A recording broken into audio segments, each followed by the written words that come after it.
Assalamualaikum warahmatullahi wabarakatuh. Perkenalkan, nama saya Cindy Pernamasari, NIM 0806 1181823124 dari kelompok 7. Dalam praktikum biofarmasetika dan farmakokinetika kali ini mengenai studi tentang ikatan protein menggunakan metode dialisis dinamis. Respon terapi dari suatu obat berasal dari hasil interaksi secara spesifik obat dengan reseptor. Dalam perjalanan obat menuju reseptor, obat dapat berikatan dengan protein plasma atau albumin, lipoprotein, dan globulin. Di dalam tubuh, obat juga dapat berikatan dengan jaringan seperti darah dan jaringan ekstravaskular, dan juga dapat berikatan dengan molekul seperti makromolekul. Ikatan protein terhadap obat dapat bersifat reversibel dan irreversibel. Nah, ikatan yang baik terhadap obat agar menghasilkan efek terapeutik yang diharapkan adalah ikatan protein reversibel, yaitu ikatan yang menggunakan ikatan lemah seperti ikatan ion, ikatan hidrogen, dan ikatan van der Waals.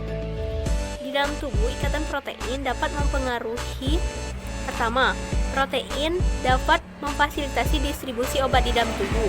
Kedua, protein dapat menginaktivitas obat dan mengurangi konsentrasi obat bebas yang terikat pada reseptor.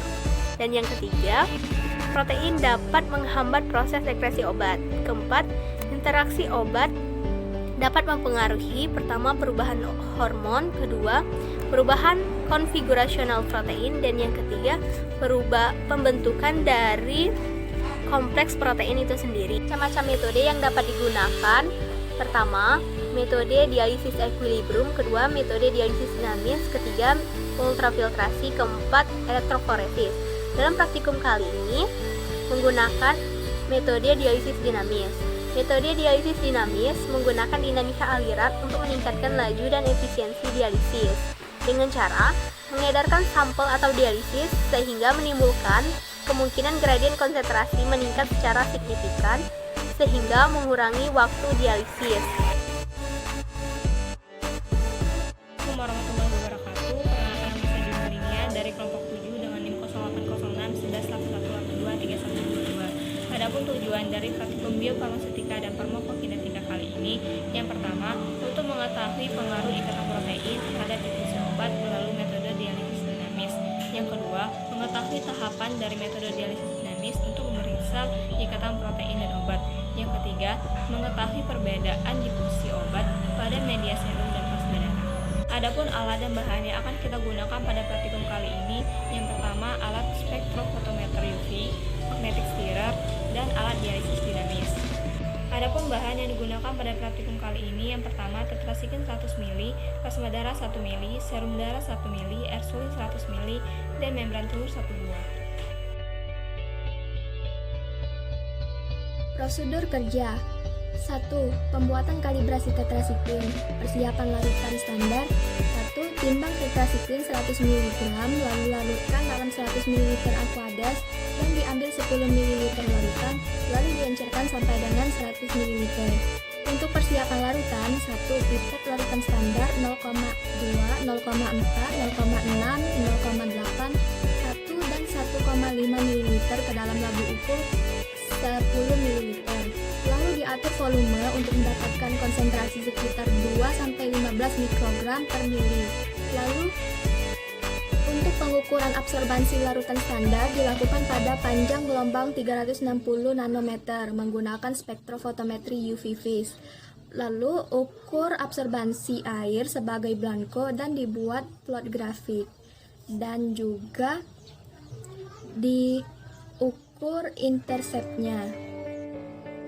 Untuk persiapan membran kulit telur, yang pertama, rendam telur dalam HCl 0,5N, lalu dibiarkan cangkang sampai melunak dan dipisahkan bagian membran telur dan juga cangkang. Lalu membran yang telah dipisahkan dari cangkang dicuci dengan air suling hingga bersih.